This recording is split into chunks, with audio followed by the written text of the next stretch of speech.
Hello guys, so today in this video we will discuss full information about GILET 2024 exam.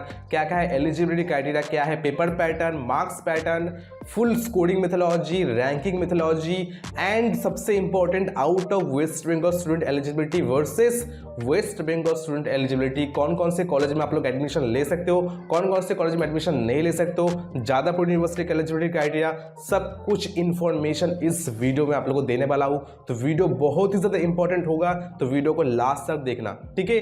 तो सबसे पहले Gillette 2024 information bulletin अभी तक official website में publish नहीं हुआ है। दैट्स वाई हम लोग जिलेट 2023 का जो एलिजिबिलिटी है उसके ऊपर बेस करके हम लोग पूरा इंफॉर्मेशन आप लोगों को बताएंगे। एंड जिलेट 2024 का इंफॉर्मेशन बुलेटिन का जो पीडीएफ है वो आप लोगों को मिडिल वीक ऑफ दिसंबर यानी 20 दिसंबर के अंदर ऑफिशियल वेबसाइट में पब्लिश हो जाएगा, ठीक है।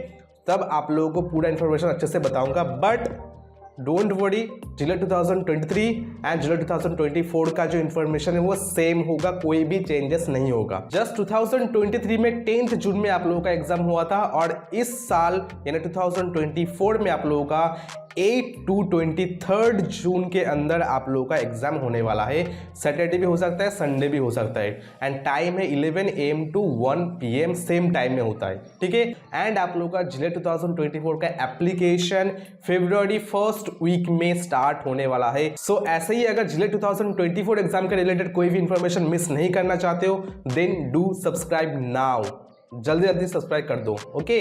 सो जिलेट का मतलब होता है, मैंने पहले ही बता दिया था, joint entrance examination for lateral entry direct second year, third semester, 4 years under graduate यानी बीटेक डिग्री और बीफार्म डिग्री यानी फार्मेसी में आप लोग एडमिशन ले सकते हो direct second year third semester में। और ये आप लोगों का OMR बेस्ड एग्जाम होता है। सो पेपर 1 और पेपर 2 होता है, यानी 2 पेपर होता है। पेपर 1 जो होता है वो डिप्लोमा यानी इंजीनियरिंग टेक्नोलॉजी और BSc कैंडिडेट का होता है और पेपर 2 होता है फार्मेसी कैंडिडेट के लिए, ठीक है। सो पेपर 2 में आप लोगों को ओनली 100 क्वेश्चन आएगा जो फार्मेसी का रिलेटेड ही होता है, यानी डी फार्म में जो आप लोग पढ़ोगे उसी में से आप लोगों का 100 क्वेश्चन का मार्क्स आएगा जो कैटेगरी 1 को फॉलो करेगा। और आप लोगों का जो क्वेश्चन रहेगा वो MCQ टाइप होगा, ठीक है, यानी मल्टीपल चॉइस क्वेश्चन जिसमें आपको 4 ऑप्शन रहेगा एंड टोटल 2 आवर्स का पेपर रहेगा, ओके। तो भी हम लोग आते हैं पेपर 1 में कौन कौन सा टॉपिक रहेगा। तो फर्स्ट है मैथमेटिक्स,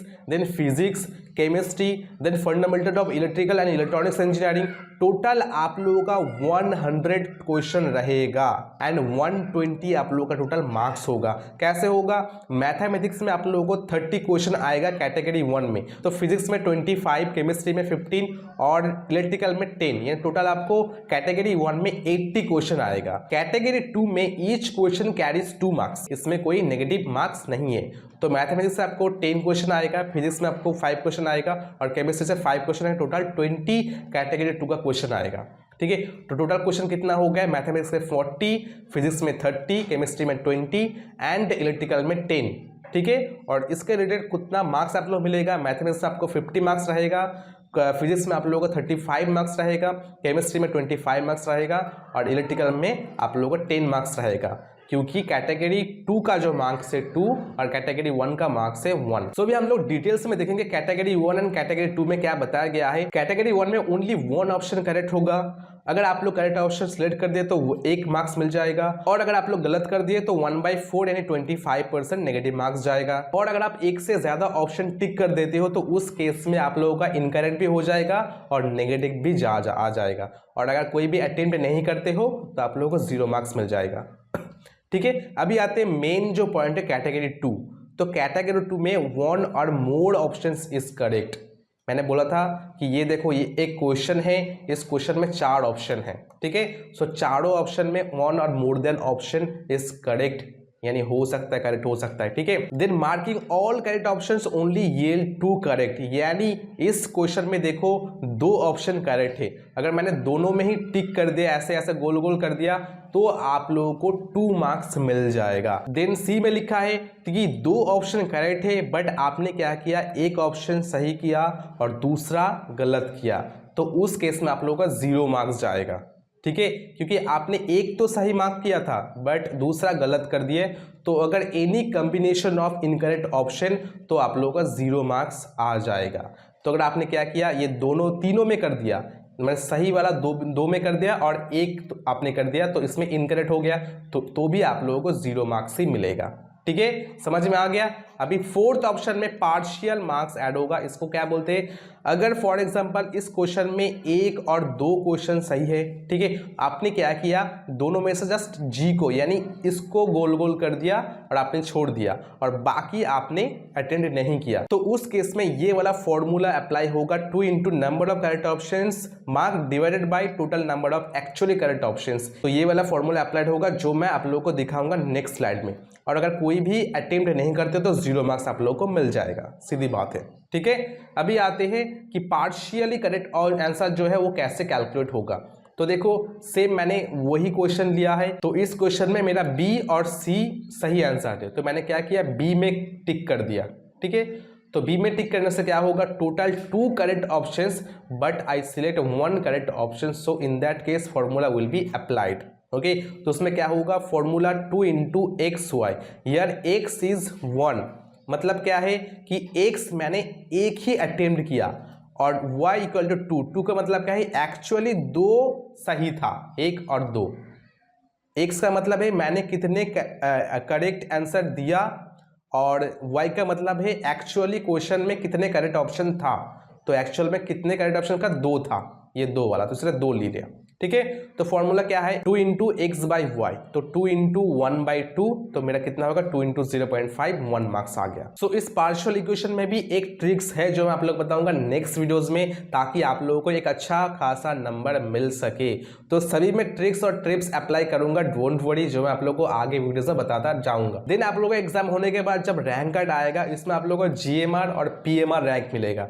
GMR होता है जनरल मेरिट रैंक, जो आप लोगों का डिप्लोमा इन इंजीनियरिंग टेक्नोलॉजी देखने को मिलेगा, और PMR होता है फार्मेसी के लिए, यानी डिप्लोमा इन फार्मेसी के लिए। ठीक है, अभी आते हैं एलिजिबिलिटी क्राइटेरिया। तो फर्स्ट ऑफ ऑल आप लोगों को सिटीजन ऑफ इंडिया होना चाहिए, यानी इंडिया के सिटीजन होना चाहिए आप लोगों को।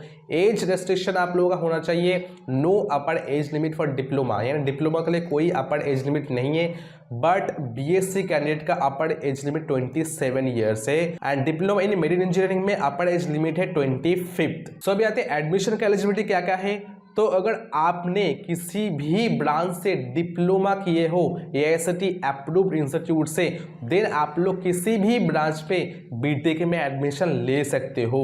आपने मैकेनिकल से किया है डिप्लोमा, ठीक है, और आपने एडमिशन ले लिया है CSE में, तो भी हो सकता है। अगर आप लोग सिविल से डिप्लोमा किए थे, देन आप लोग CSE जाना चाहते तो भी आप लोग जा सकते हो। देन आपके डिप्लोमा में 45% मार्क्स होना चाहिए।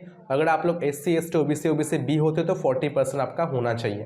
ठीक है, अगर जादवपुर यूनिवर्सिटी टारगेट कर रहे हो तो जादवपुर यूनिवर्सिटी के जनरल कैटेगरी का 60% होना चाहिए, और SC ST OBC B के लिए 45% होना चाहिए जादवपुर यूनिवर्सिटी में। ठीक है, अभी आते हैं BSc। तो BSc में आप लोगों को 45% जनरल में होना चाहिए and 40 for SC ST OBC B। 12th पास होना चाहिए with mathematics subject, and BSc वालों किसी भी फार्मेसी कोर्स में एडमिशन नहीं ले सकता एंड जादवपुर यूनिवर्सिटी में एडमिशन नहीं ले सकता। ठीक है, एज वेल एज आप लोग फर्स्ट ईयर डिग्री कोर्स में एडमिशन ले सकते हो, दोनों ही केस में डिप्लोमा भी ले सकता है और BSc कैंडिडेट भी फर्स्ट ईयर में एडमिशन ले सकता है अगर सीट अवेलेबल होता है तो फार्मेसी आप लोगों का institute approved by pharmacy council of India, इसके अंदर होना चाहिए, 45% मार्क्स होना चाहिए एंड 40% SC ST, और चाहे तो आप फर्स्ट ईयर में भी एडमिशन ले सकते हो B.Pharm में, एंड उसके लिए एलिजिबिलिटी क्राइटेरिया थोड़ा अलग अलग है और ये डिपेंड करता है सीट अवेलेबिलिटी के ऊपर।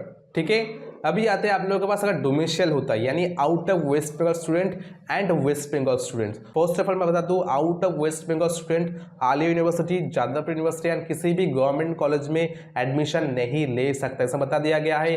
The candidate must be domicile of home state West Bengal for admission in any seat, first any seat including general category seats in any government aided engineering technology and pharmacy college, यानी only West Bengal student ही government colleges में admission ले सकता है, as well as any seat including general category seat in Aliah University में admission ले सकता है एंड जादवपुर यूनिवर्सिटी में एडमिशन ले सकता है।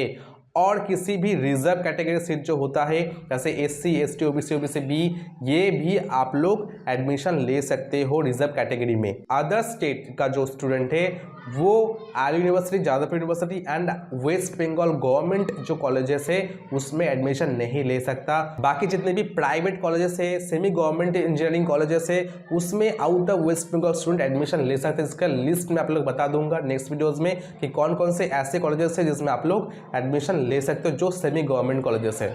ठीक है, सो यही था फुल इंफॉर्मेशन अबाउट जिले 2024। अभी हम लोगों को वेट करना होगा जिले 2024 का न्यू इंफॉर्मेशन बुलेटिन में क्या क्या अपडेट आ रहा है, तो उसके ऊपर भी वीडियो आ जाएगा, don't worry. So I hope ये वीडियो आप लोगों को अच्छा लगा है। अगर अच्छा लगा है तो एक लाइक कर देना।